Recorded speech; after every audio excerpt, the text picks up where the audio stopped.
안녕하세요. 금나침반입니다. 요즘 이 코로나19 때문에 힘드신 분들이 너무너무 많죠. 특히 자영업 하시는 분들. 제 주변에도 자영업을 하는 친구들이 몇 명 있는데 정말 힘들다고 하더라고요. 정말.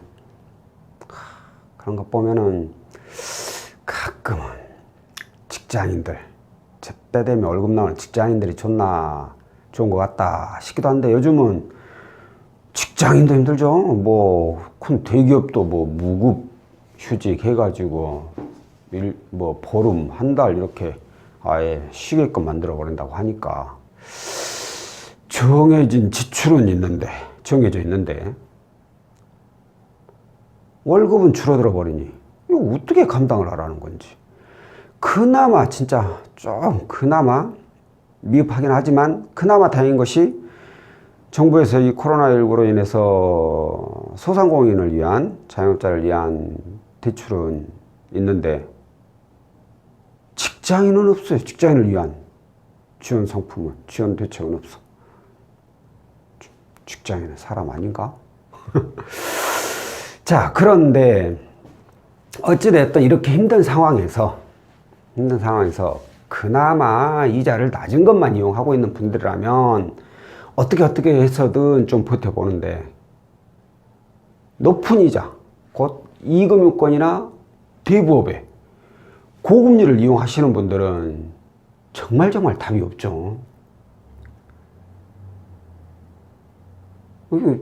매달 들어오는 수입은 정해져 있고 그 수입까지 딱딱 맞춰가지고 그나마 어떻게 매달 하루하루 버텨가고 있는데, 이 코로나 사태 때문에 들어오던 급여조차도 줄어들어 버리니 환장할 일이죠.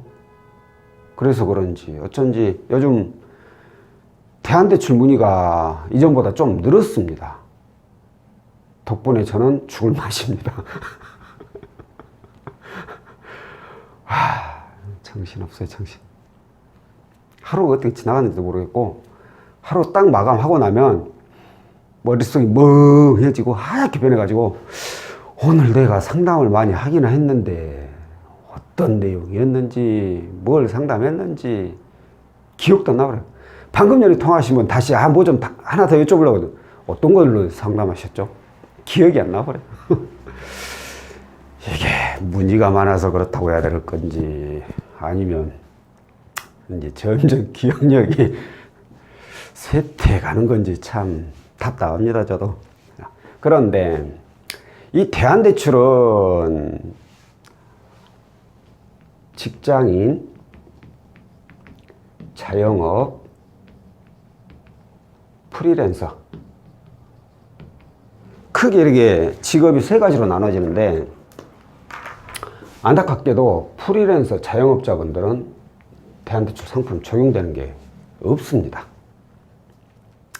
여러분들께서 연락이 오시면 제가 그냥 얘기하죠. 요즘 정부에서 소상공인 대출 지원책 내놨으니까 그거 한번 이용해 보시는 것도 나쁘진 않을 것 같다고. 제 가까운 또 아는 분 중에 한 분은 자영업 하시는데 그거 신청해 가지고 은행에서 3천만 원을 받았다고 하더라고요. 1.5%. 와우. 1.5%면 어마어마하죠. 근데 대신 등급이 1에서 3등급 이내에 들어가서 좀 많이 받은 거고, 등급이 좀 낮아지면 어렵고, 얘기 들어보니까 6등급 이하인가?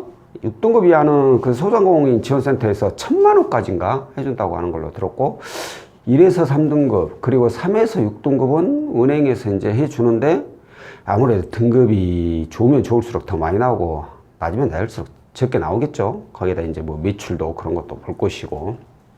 어찌됐든 이분들은 정부 지원 상품 이런 거 외에는 따로 대안을 해드릴 수 있는 신용대출 상품이 없다라는 거 다시 한번 좀 알려드리고요. 왜냐면 이분들이 전화가 많이 와요, 요즘. 특히 자영업 하시는 분들. 진짜 안타까워 죽겠어. 근데 방법이 없어, 방법이. 그러다 보니까 마음도 불편하고 굉장히 좀 미안한 마음도 들고, 그런데 어쩔 수 없이 이 대안대출 상품은 직장인에 한해서만 가능합니다.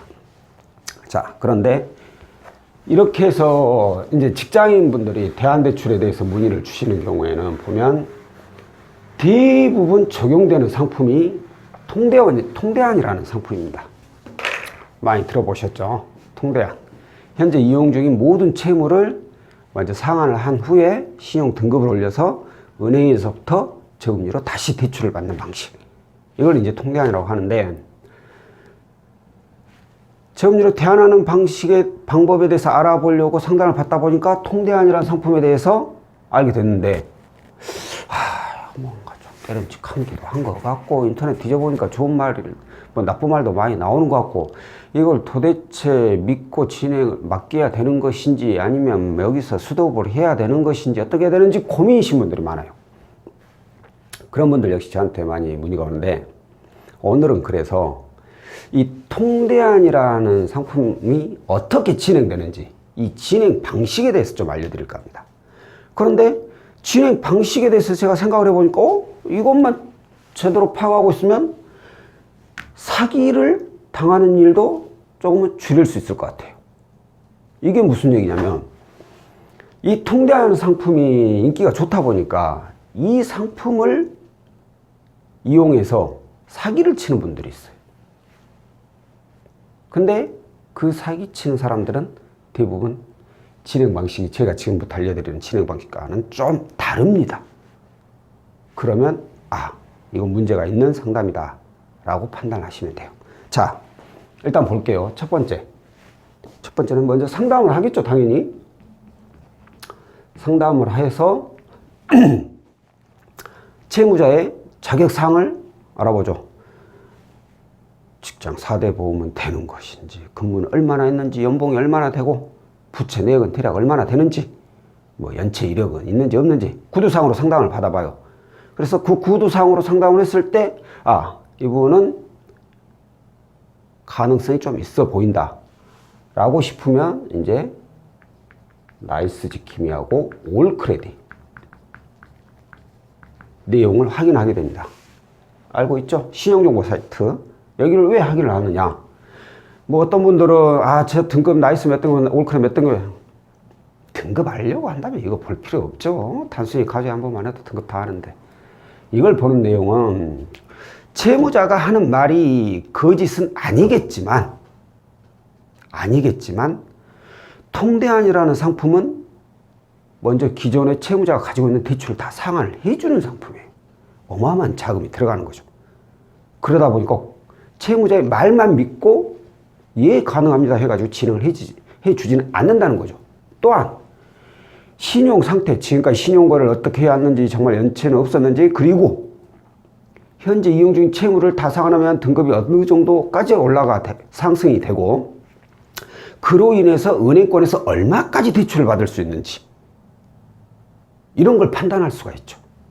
그렇기 때문에 나이스하고 올크레딧 내용을 보는 걸 필수라고 제가 자주 말씀드렸죠. 자, 그 다음은 이제 서류. 자, 지금까지 말로 설명 다 들었고, 신용 상태, 나이스, 올크레딧 내용 다 확인해 보니까 충분히 이상이 없는 것 같아. 그러면 이제 중요한 건, 은행에서 대출을 신청할 때 어떻게 신청하죠? 서류를 갖다 줘야 되잖아. 재직이라든가 원천이라든가. 채무자가 말한 그 내용하고 서류상 내용하고 이상이 있는지 없는지, 이런 걸 이제 체크를 하게 됩니다. 서류를. 그래가지고 이 서류도 이제 이상이 없다. 그러면 이제 계약서라는 걸 작성하게 됩니다. 계약서를 작성하게 되는데, 이제 당연히 이 해당 통대안을 해주는 업체에서 채무자가 있는 곳으로 방문을 해가지고 계약서 작성하죠. 간혹 어떤 경우에는 이 통대안 업체가 너무 바빠가지고 지방까지 가야 되는 상황이라면 채무자분이 직접 이 통대안을 해주는 업체 쪽으로 와 주시면 하루라도 더 빨리 진행을 해드리는 거고, 만약에 시간이 넉넉하다 하면은 조금 시간은 하루 이틀 더 걸릴지언정 이 업체에서 채무자가 있는 곳으로 방문해가지고 계약서를 작성을 해주는 것이고, 그러니까 이렇게 서로 스케줄을 맞춰가지고 만나서 계약서를 작성해요. 계약서를 작성할 때 이제 이 필요했던 서류들을 다 가지고 오는데, 여기서 이제 고객님들께서 조금 의아해하는 게 바로 공증. 공증이 의한 게 아니라 이 공증이 들어가는 인감증명서 그리고 인감도장 때문에 고객님께서 뭐야 이거 중요한 거 아니 중요한 소리인데 이거 줘도 함부로 줘도 되나 그러시는데 공증이 뭔지를 일단 인터넷으로 검색을 해보면 당연히 이건 이래서 필요하구나 라는 걸 알 수 있어요. 왜? 공증이라는 것은 이 업체에서 채무자한테 돈을 빌려줬다라는 어떻게 보면 차용증이에요. 차용증 따로 작성하면서 이걸 법적으로 이제 문제가 없게 변호사 사무실에서 공증을 해주는 거죠. 이거 이 채무자가 이 채권자한테 돈 빌려준 거 맞아? 그리고 변호사 사무실에 꽝 하고 공증을 해주는 거죠. 이때 들어가는 게 바로 인감증명서, 인감도장입니다.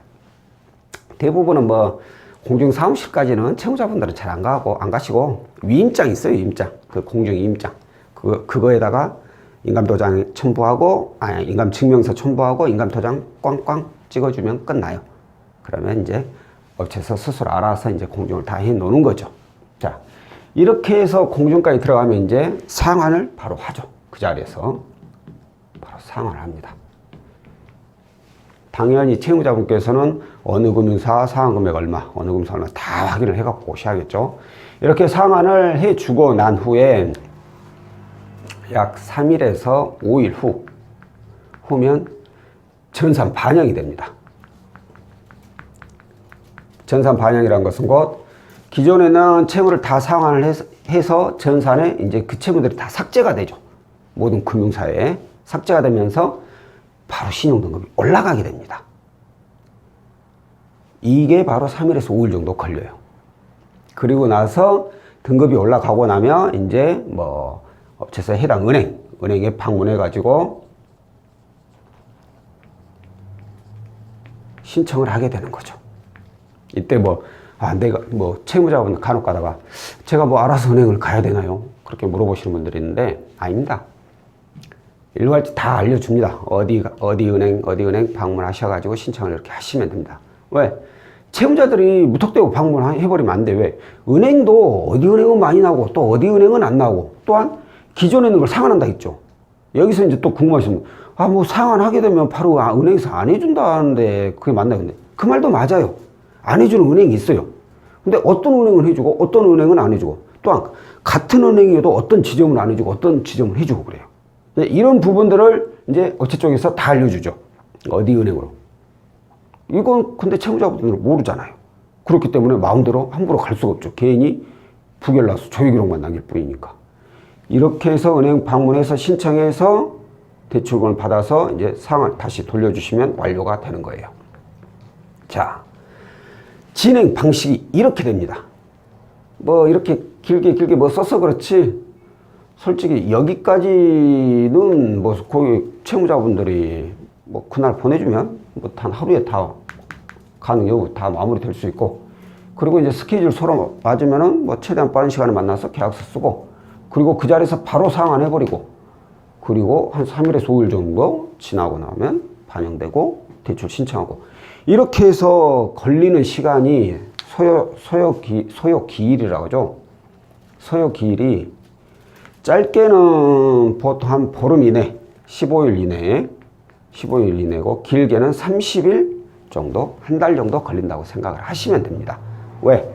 자, 만나고 계약서 쓰는데 며칠 걸렸다 치고 상환하고 3에서 5일 정도 거의 일주일을 잡아먹죠. 5일이면 일주일 잡아먹고 그러고 나서 은행 한 군데만 방문해서 모든 대출금이 다 나와버리면 짧게 끝나는데 채무가 많아서 은행 하나에서 끝나지 않은 분들은 대출 받고 이게 또 전산에 3일 정도 지나야 또 뜨니까 이거 띄우고 나서 다시 또 다른 금융사 방문하고 이러다 보니까 시간이 여기서부터 다소 여기서부터 지체가 되는 거죠. 그래서 시간이 좀 오래 걸리는 경우가 있고 이것도 업체마다 틀리긴 하는데 저희 같은 경우에는 그럼 30일 지나면 어떻게 해요?